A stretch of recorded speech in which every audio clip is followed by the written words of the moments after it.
Olá pessoal, tudo bem? Vamos aproveitar esse período de quarentena aí para poder dar uma aula para vocês de um assunto que eu gosto muito, que é anomalia de anel vascular. Meu nome é Rômulo, eu sou médico veterinário formado pela UENF, em Campos dos Goytacazes. Fiz residência em cirurgia, com ênfase em cirurgia pela UF, em Niterói. Sou mestre em ciências cirúrgicas pela UERJ, aqui no Rio de Janeiro. Sou professor e pesquisador pela Universidade de Iguaçu, UNIG, né? Campus Nova Iguaçu, e atuo hoje em dia como cirurgião geral e cirurgião cardiovascular, né?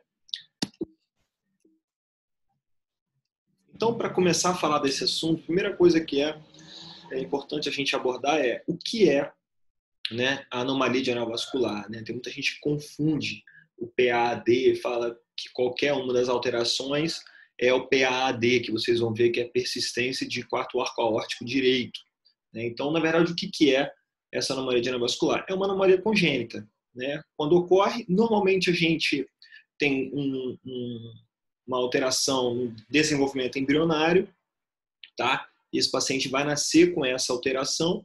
A consequência, por mais que seja uma anomalia vascular, ela traz consequências, na verdade, para o trato digestivo, tá? Na verdade, é uma alteração vascular que causa uma constricção esofágica, né? Causa uma alteração no trato gastrointestinal. E qual a incidência? Na verdade, ela ocorre mais em filhotes, né? Em filhotes normalmente de raça. Isso a gente vai discutir mais à frente, né? Então, importante saber para poder discutir esse assunto é saber muito anatomia, para poder trabalhar com isso, para poder entender essas alterações, tem que saber anatomia. Anatomia topográfica do coração, anatomia topográfica vascular, né? E, obviamente, do esôfago. Como eu falei, é uma alteração que acomete o esôfago, certo? Beleza. Então, para começar a descrever um pouco dessa anatomia, a gente tem que saber os vasos de base cardíaca, né? Quais são esses vasos que saem ali da base do coração. Na verdade, a gente vai ter a aorta ascendente, certo? Vou colocar aqui com o mouse, vou botar um marcador aqui. A gente vai ter a aorta ascendente, saindo ali da base do coração, né? Depois a gente tem o arco aórtico aqui, certo? E o ramo mais ventral que sai aqui do arco aórtico é o tronco braquiocefálico. E em carnívoros a gente vai ter, né, a artéria subclave esquerda aqui um pouco mais dorsal, também saindo do arco aórtico, né? Esses aí são os vasos que a gente mais visualiza quando a gente vai se tratar de anomalia de anel vascular, tá? São os vasos mais importantes para a gente. Também o tronco pulmonar, que eu vou falar já já. E também aqui, artéria carótida comum direita e esquerda e artéria subclave direita, né? É importante saber a topografia normal, tá? Que essa figura está mostrando para a gente. É importante saber a topografia normal para poder identificar o anormal, obviamente. Então, a gente tem aqui uma fotografia de um cão, né, de um hemitórax na face direita, face esquerda, face auricular, tá? A gente consegue ver as aurículas aqui, ó, esquerda e direita, né? O que a gente consegue ver aqui num paciente normal? A gente consegue ver o arco aórtico, né?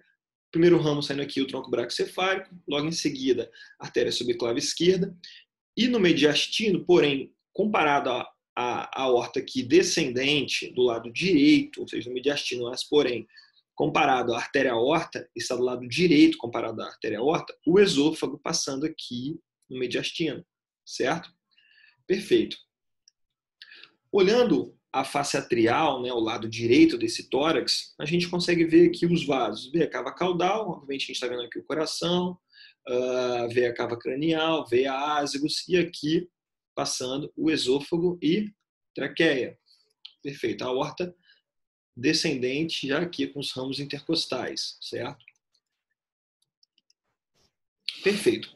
Uma outra coisa importante da gente saber é a topografia esofágica. A gente sabe que o esôfago, ele tem a sua inserção, a sua origem, na verdade, dorsal às cartilagens da laringe, certo? Ele fica dorsal à cartilagem cricoide, depois ele ainda desce dorsal no início da traqueia, lateraliza à esquerda, na região cervical. Quando ele vai entrar no tórax, ele já está dorsal novamente à traqueia e logo em seguida ele lateraliza à direita em relação à aorta, como eu falei no slide anterior. Tá? A gente vai falar bem disso, vocês vão entender legal. Perfeito. Uma coisa tão importante quanto a anatomia, se tratando de anomalia de anel vascular, é saber a embriologia. Por quê? Como eu falei anteriormente, é uma alteração congênita, né, que ocorre na fase embrionária. Ou seja, lá na embriologia a gente aprendeu um desenvolvimento do sistema cardiovascular, o desenvolvimento de notocorda, sistema nervoso, a gente aprendeu tudo isso em embriologia, certo? Porém, a gente falando de anomalia de anel vascular, a gente tem que entender bem a formação dos vasos de base cardíaca, ok? Então, na verdade, a gente tem, durante a embriogênese, a gente tem formação de 6 pares de arcos aórticos, né? São eles aqui o primeiro, segundo, terceiro, quarto, quinto e sexto. Então, são 6 pares, do lado direito e do lado esquerdo, ok? Esses 6 pares, eles dão origem a todos os vasos de base cardíaca. Ou seja, cada um deles tem uma formação exata para formar algum vaso de base cardíaca. Porém, alguns deles se desenvolvem, ou seja, dão origem a alguma coisa, seja aorta, seja tronco pulmonar, seja artérias subclávias, e outros eles regridem. Okay? Normalmente o primeiro, o segundo e o quinto, eles regridem e não formam nada. Tá? Eles regridem, somem. O terceiro, o quarto e o sexto, eles são os que ficam e desenvolvem os vasos de base cardíaca. Ok? O terceiro, normalmente ele forma as artérias carótidas comuns direita e esquerda. Tá? O quarto arco aórtico esquerdo forma a artéria aorta. Ok? E o sexto arco aórtico, algumas artérias, a artéria pulmonar e ligamento arterioso. Ok? Perfeito. Vamos aqui dar um play nesse videozinho que a gente vai conseguir identificar mais ou menos como é que ocorre isso aí. Então, como eu falei, o primeiro, o segundo e o quinto, eles regridem. Então, a gente está vendo aqui nessa imagem, né, o terceiro, o quarto e o sexto arcos. Ok? Então, isso aqui eu peguei da medicina humana, na verdade, então por isso que eles falam sexta semana, né? Mas vocês conseguem ver aí a formação desses vasos, né? Que eles vão, na verdade, se alterando, alguns deles vão regredindo, somem, ok? O primeiro, o quinto, o primeiro, o segundo e o quinto já sumiram aí, né? E a gente tem aí esses vasos de base já modificados, ou seja, vocês viram lá aqueles pares de arcos aórticos, eram 3 pares aqui, né? No caso da primeira foto eram 6, e regrediu, e aí formou os vasos de base cardíaca, ok? Perfeito. Essa anomalia, como eu falei, é uma anomalia congênita, por isso ela tem maior incidência em raças puras, não tem predileção por sexo, tá? Em humanos, elas estão 80% associadas a um gene, tá? 22q11, tá? Que pode conduzir malformações vasculares. É uma alteração que ocorre durante a embriogênese, como eu falei, no desenvolvimento dos arcos aórticos, e ele pode causar, por mais que seja uma anomalia vascular, ela causa alterações no trato digestório. Ela não causa alterações na hemodinâmica. Tá?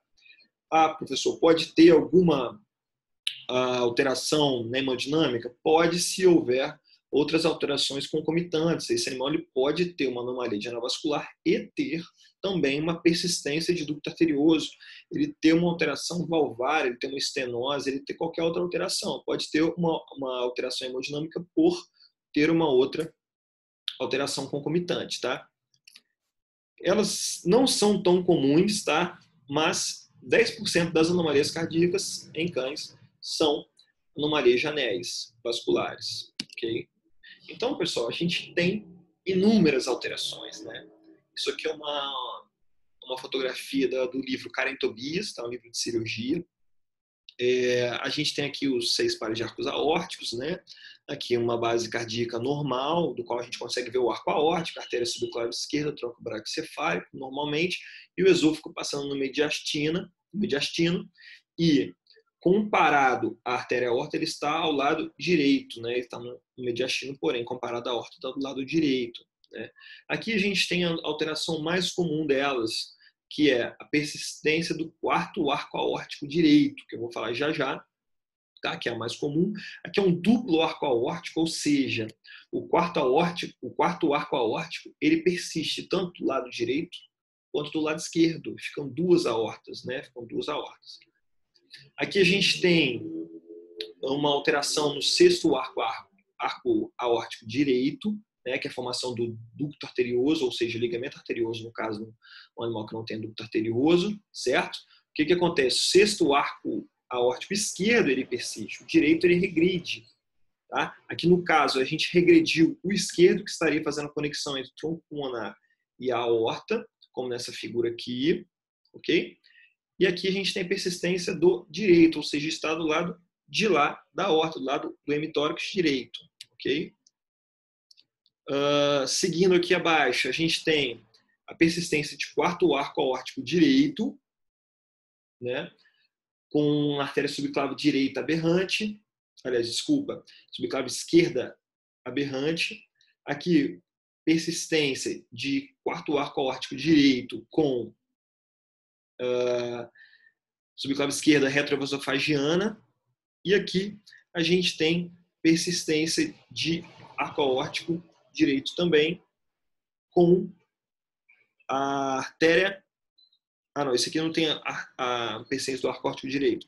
Aqui ele tem uma anomalia que a artéria subclave direita ela sai exatamente do arco aórtico também, ou seja, era para ela sair aqui do tronco braquiocefálico, certo?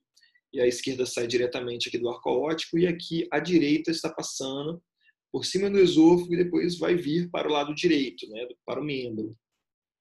Ok. Então, pessoal, é muito importante a gente saber dessa topografia normal para poder se tratar da anomalia. Por quê? Aqui a gente consegue ver lá, novamente, o esôfago passando do lado direito da aorta, certo? Aqui o esôfago passando do lado direito comparado à aorta, certo? Aqui a aorta, artéria subclave esquerda, tronco braquiocefálico, ok? Já nessa figura aqui, a gente consegue ver a anomalia mais comum, que é a persistência de quarto arco aórtico direito. Ou seja, o que acontece na verdade?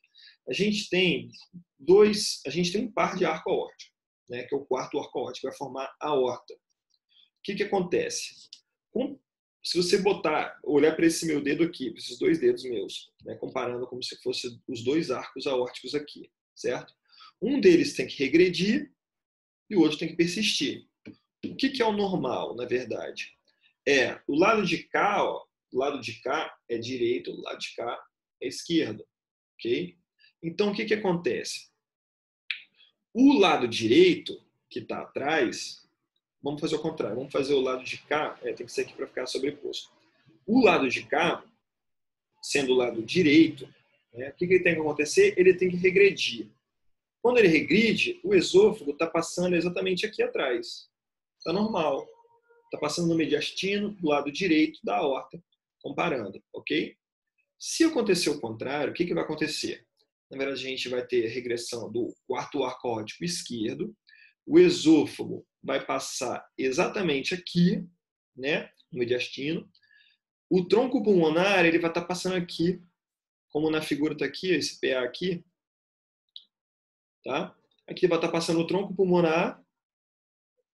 É horrível trabalhar aqui com reflexo, né? com a imagem. Aqui vai estar passando o tronco pulmonar, a artéria aorta, né? Tem um triângulo aqui. E fechando é o ligamento arterioso. Né? Fechou isso aqui, forma um anel. Por isso a anomalia de anel vascular. E essa anomalia de anel vascular, na verdade, o que ela está fazendo? Se a aorta está do lado de lá, ou seja, está do lado direito, na verdade, a gente tem aqui a aorta do lado direito, o tronco pulmonar aqui, a artéria pulmonar direita está aqui embaixo, tá? E aqui é o ligamento arterioso. Isso faz a constricção do esôfago. E por que o esôfago está dilatado cranial à base cardíaca, que é uma das alterações características dessa anomalia. Quando esse filhote nasce, ele está ingerindo leite, que é líquido, certo? Então, mesmo que tenha uma constricção nesse esôfago, o leite consegue atravessar essa constricção, certo? O leite entra pela cavidade oral, desce para o esôfago e segue seu destino até o estômago, ok? Quando esse paciente está com 45 dias, em média 40 dias, ele começa a ingerir alimento sólido, ele começa a comer a ração. O que acontece com essa ração? Ela começa a descer pelo esôfago, obviamente, e ela começa a se acumular aqui, cranial, à base do coração. O que acontece? O alimento vai se acumulando, vai dilatando esse esôfago, e esse animal, ele na verdade ele não consegue absorver esses nutrientes. Então, esse animal ele vai ter um score corporal muito baixo. Vou mostrar para vocês mais à frente. Mas o que é importante ressaltar aqui? Que ele tem uma constricção exatamente na base do coração, cranial à base cardíaca, vai ter um megaesôfago secundário a essa constricção. Ok? De novo, a gente tem a artéria aorta passando ali do lado direito, era para ela estar aqui na frente e o esôfago está passando lá atrás, certo? Na verdade, a gente tem a aorta, a persistência do quarto arco aórtico direito aqui, né? Fez a constricção pelo ligamento arterioso aqui, fechando um anel, ok? Aqui a gente tem uma artéria subclave esquerda retroesofagiana, ela passa aqui também atrapalhando esse esôfago, tá? Ela também ajuda a fazer a constricção desse esôfago mais cranial, ok? Não é sempre que é assim, mas pode acontecer. Então, cranial essa base cardíaca, a gente vai ter um acúmulo de alimento e uma dilatação esofágica, ou seja, a gente tem um mega esôfago secundário, uma anomalia de anel vascular. Reparem que esse esôfago caudal à base cardíaca, ele é normal, tá? Ele tem um diâmetro normal, ele tem uma parede normal, ele não perdeu função, nada. Aqui esse esôfago, muitas vezes, ele perde a função, dependendo do tamanho da dilatação e dependendo do tempo que se demora para corrigir essa alteração, ok? Perfeito. Então, pessoal, nessa figura aqui, né, que é um achado de um cadáver de um paciente que o responsável desse animal não fez o tratamento adequado, não teve como marcar com internação, esse animal chegou na clínica muito crítico, a proprietária dele, a responsável dele, desculpa, era uma enfermeira e ela quis tratar o paciente em casa, né, fazer acesso venoso, seja lá o que for. Ela tentou fazer em casa, não melhorou, o animal veio ao óbito, tá? Ela cedeu o cadáver para necrópsia, eu mesmo fiz a necrópsia desse paciente. E olha só nessa foto aqui, o que a gente consegue visualizar? A gente consegue ver o coração aqui, nervo frênico, nervo vago, ok? Aqui o tronco pulmonar, ok? Artéria subclave à esquerda. Aqui embaixo era para estar com o tronco braquiocefálico. Por que não está aqui? Porque o esôfago, que é essa bolsa aqui, está na frente dele. Ou seja, o que nós temos aqui? Ó? A gente tem a aorta descendente, artéria subclave esquerda, que eu já falei, tronco pulmonar aqui. O que nós temos aqui de conexão entre artéria aorta e tronco pulmonar? Esse aqui é o ligamento arterioso, certo? Esse ligamento arterioso é o que faz o fechamento total. A gente tem a artéria aorta, o tronco pulmonar e o ligamento arterioso, certo? Só para adiantar, a parte da cirurgia menos importante ali, né, é o ligamento arterioso. Então é o que a gente tira para soltar esse esôfago, ok? Perfeito. Então vocês reparem aqui que a gente tem uma dilatação esofágica, certo? Aqui com injeção de água pela cavidade oral, nesse cadáver, injetei água através de uma seringa, a gente tem esse esôfago bem dilatado, né? Que é o que acontece em vida. Vocês vão ver que num raio-x dessa paciente, ainda em vida, a gente teve uma dilatação esofágica bem delimitada com contraste, tá? Através do esofagograma, né? Um raio-x contrastado de esôfago, e a gente conseguiu ver exatamente essa imagem aí, ok? Perfeito. Esse paciente chega para a gente como na clínica, né? Esse paciente chega para a clínica, um filhote, né? Normalmente de 45 dias, 50 dias, 60 dias, com apresentando regurgitação. Na verdade, o responsável desse animal, ele relata vômito, obviamente, porque ele é leigo, ele vai falar, não é vômito. Né? Então, você vai começar a fazer perguntas. O que está acontecendo com o seu paciente? Olha, meu cachorrinho, ele é um filhote de 2 meses e esse filhotinho ele está vomitando direto. Ele come e vomita, come e vomita. É diferente, pessoal, de um paciente que ele come daqui a 6, 10, 12 horas vai vomitar. Daqui a 4 horas, daqui a 2 horas. Não, esse paciente ele come e imediatamente, no máximo em 10, 15 minutos, esse cachorro já está vomitando. Eu digo cachorro, mas acontece também em gato, só que é muito mais raro, ok? Então, é um paciente que apresenta regurgitação. E aí você vai começar a fazer perguntas. Quando começou? Porque para um filhote, você ter uma suspeita de um corpo estranho, em esôfago, um corpo estranho, em estômago, ou qualquer outra alteração causando vômito, é muito fácil. Para um filhote é muito comum, né? O filhote vomitar. Não seja normal, mas é mais comum. Ok? Então, você vai ter que fazer as perguntas certas. Por exemplo, desde quando começou a regurgitar, a vomitar? Né? Obviamente que regurgitação é diferente do vômito, porque esse alimento não chegou até o estômago. Né? A regurgitação, o alimento chegou somente até o esôfago e veio ao meio externo novamente. Então, qual a pergunta certa ali? Desde quando esse paciente está vomitando, né, que foi relatado por ele? Ele vai te falar, olha, tem 2 semanas. Aí você pensa, pô, 2 semanas vomitando, um cachorro magro, você não viu que o cachorro está com o score corporal muito baixo, ok? Paciente com apetite voraz, tá?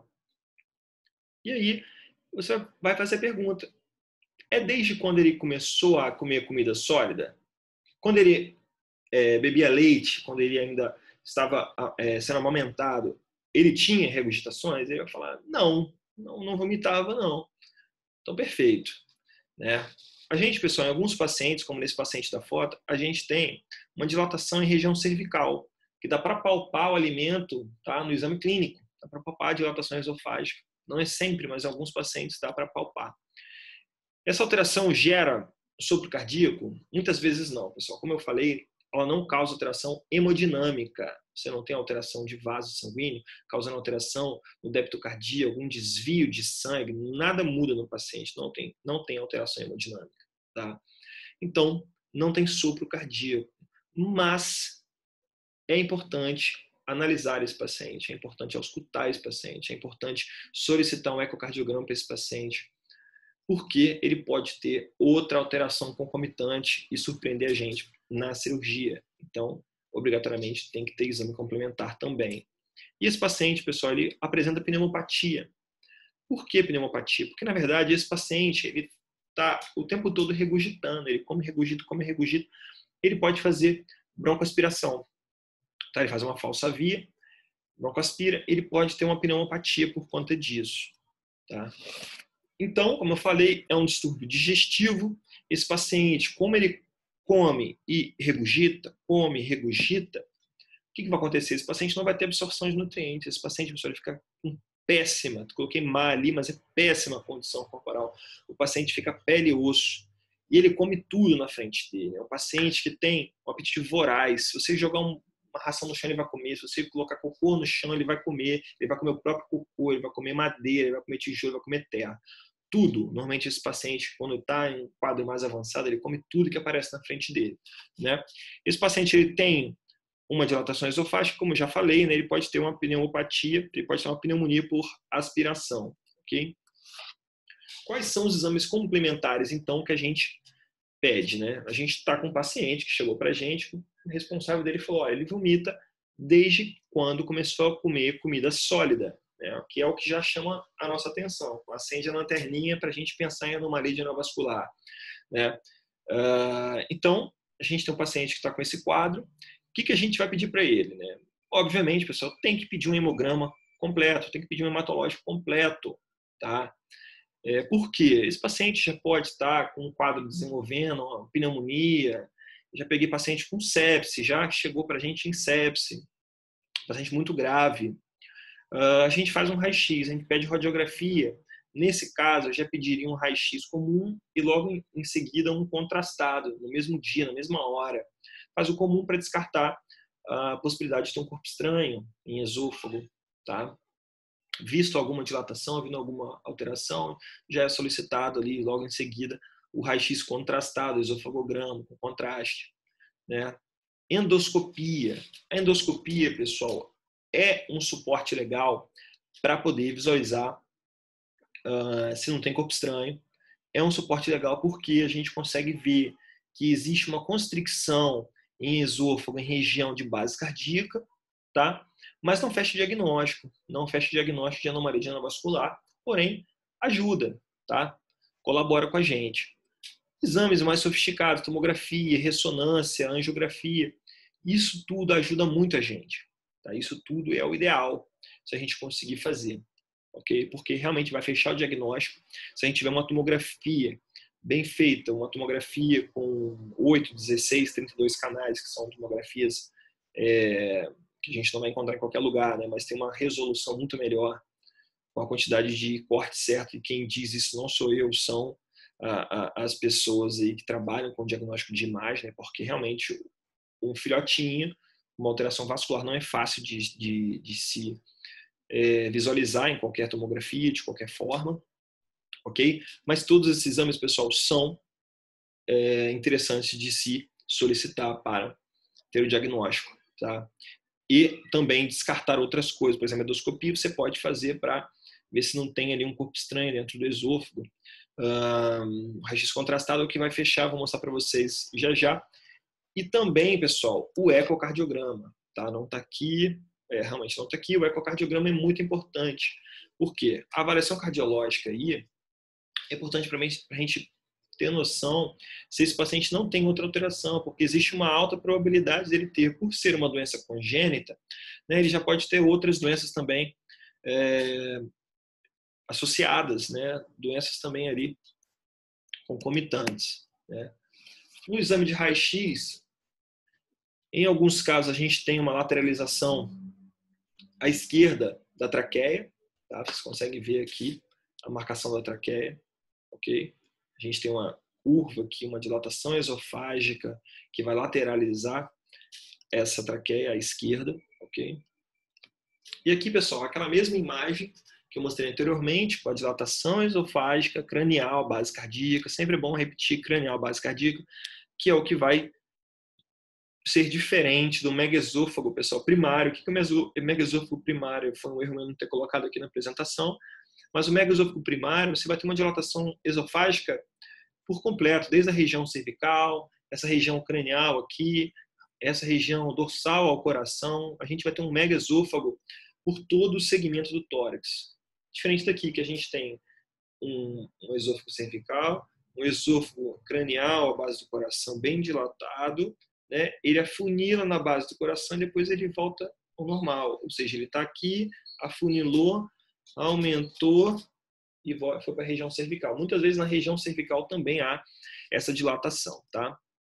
E que a gente tem exames de ressonância, tomografia, né, contrastada, angiografia, que a gente consegue realmente ver as alterações. Aqui a gente está vendo, pessoal, na verdade, ó, o tronco pulmonar está aqui embaixo, ok?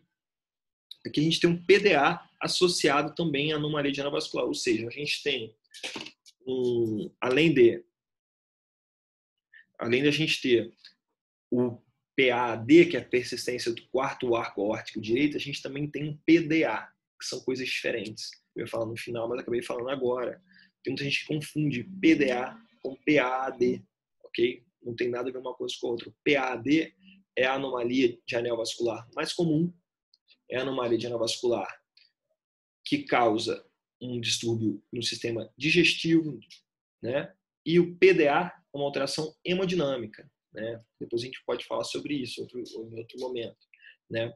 Então a gente tem um paciente que a gente fechou um diagnóstico, a gente pegou um paciente, fez um raio-x, a gente pegou esse raio-x aqui, ó, com a dilatação cranial, a base cardíaca, a gente fez uma ressonância, a gente fez uma tomografia contrastada e fechou o diagnóstico com persistência de quarto arco aórtico direito. O que a gente tem que fazer com esse paciente? Cirurgia de emergência? De forma alguma. Esse paciente está com péssimo score corporal, esse paciente está crítico. Ele não pode entrar em cirurgia dessa forma. A gente vai ter que ter em 1, 2, 3 semanas de estabilização desse paciente para que a gente possa suplementar ele para que a gente possa realmente entrar em procedimento cirúrgico, né? Então a gente precisa fazer um suporte nutricional muito, muito minucioso, tá? Com muita atenção. Por quê? Na verdade, se você continuar alimentando esse paciente, que é um quadrúpede, o que vai acontecer? Vou voltar a foto aqui. A gente vai ter um alimento descendo através do esôfago na região cervical, certo? E chegou aqui e vai voltar a acumular nessa região. O que a gente faz? A gente, na verdade, passa a alimentação líquida e o paciente sempre na posição vertical. Por quê? Facilitar a descida da alimentação. A alimentação, muitas vezes, olha como está nessa foto aqui, a pessoa acha que é pastosa. Eu não gosto de passar pastosa, porque a alimentação pastosa fica muito subjetivo. A pessoa fica, alimentação pastosa, com mais água, menos água, né? E na verdade a gente precisa de realmente muita água, tá? E na posição vertical, o que eu passo normalmente? Eu passo para bater a ração no liquidificador, tá? Ou comprar sachê, daqueles sachês, né, que a gente conhece, que são aquelas pastinhas, também bater no liquidificador com água, misturar com água e colocar numa seringa ou colocar na vasilha e colocar ou numa escada, porque o paciente vai ficar apoiado na escada, vai ficar na posição vertical, tá? Ou colocar numa cadeirinha, ou montar um suporte, tem vários suportes desses na internet para o cachorro comer na posição vertical, certo? E aqui eu coloquei sonda, porque na verdade quando o paciente está muito crítico, muitas vezes a gente precisa de colocar uma sonda. Só que não serve sonda esofágica. Por quê? Porque se você colocar uma sonda aqui no esôfago, descendo pela região cervical, ela vai parar na constricção.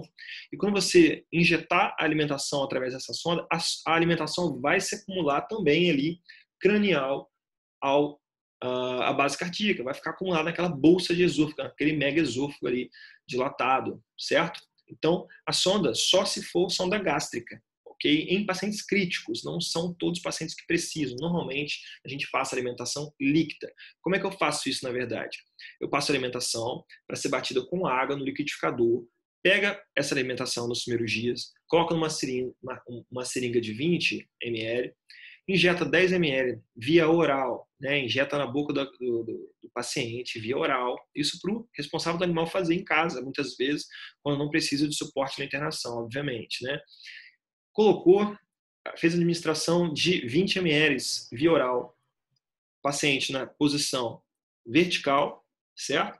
Segura esse paciente nessa posição, aguarda alguns minutos, 5, 10 minutos, não vomitou, não regurgitou, na verdade, daqui a meia hora você faz 30 ml.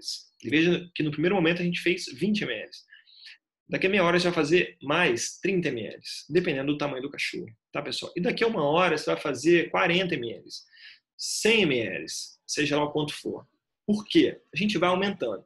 Se esse paciente regurgitar, a gente volta a uma medida anterior e mantém esse paciente com essa alimentação vertical, com aquela quantidade que não fez ele regurgitar, tá? 6, 8, 10 vezes no dia, durante mais ou menos 2 semanas. E esse paciente volta com score corporal normal, tá? E aí ele pode ser submetido a um procedimento, tá? A cirurgia precoce, ela, na literatura, ela tem um menor dano esofágico, tá? E aí também, durante o procedimento cirúrgico, que muitas vezes a gente consegue descobrir qual é o tipo de anomalia. Por quê? Na verdade, eu falei para vocês que a gente tem vários tipos de anomalia de anerovascular. Persistência do terceiro, quarto, quinto, sexto, né? E eu falei quinto agora, pessoal, tem relatos também de persistência do quinto arco órtico em medicina humana, tá? Tem também relatos do quinto arco órtico, que faz uma aorta de duplo lúmen, já que eu falei, né? Então, o que acontece? A gente pede um raio-x contrastado, a gente junta esse raio-x contrastado com o histórico do paciente e a gente aí fecha o diagnóstico de anomalia de anerovascular. Por quê? Porque muitas vezes a tomografia não vai pegar o tipo de anomalia que é. O que acontece? Quando a gente abrir esse paciente, a gente vai ver qual é a anomalia. Tá? Muitas vezes, se a gente tiver uma tomografia uma ressonância de boa qualidade, a gente consegue ver qual o tipo. Ah, Rômulo, é uma anomalia que é uma subclávia direita aberrante, é uma subclávia esquerda aberrante ou um duplo arco aórtico. Tá? Essas alterações a gente consegue ver num exame de altíssima qualidade, que nem sempre a gente vai conseguir. Então, o que a gente faz? A gente vai abrir external, a gente vai abrir o paciente do lado direito, vai abrir do lado esquerdo. Na verdade, 95% dessas anomalias de anel vascular é o PAD. Por isso que o pessoal acha que a anomalia de anel vascular é PAD. Na verdade, o PAD é uma das anomalias de anel vascular. Tá? Não compreende todas. Tá? Então, 95% dos casos é essa alteração. Persistência de quarto arco aórtico direito, que é o PAD. E o PAD a gente opera do lado esquerdo. Ok? Outras também, como subclávia direita aberrante, a gente opera do lado esquerdo. A esquerda aberrante, retroesofagiana, a gente opera do lado esquerdo. Então, grande parte delas a gente opera do lado esquerdo. Então, a gente abre o paciente do lado esquerdo. Muito raro de acontecer de pegar, por exemplo, uma persistência de sexto arco aórtico direito, que o ligamento arterioso ficaria do lado direito, certo?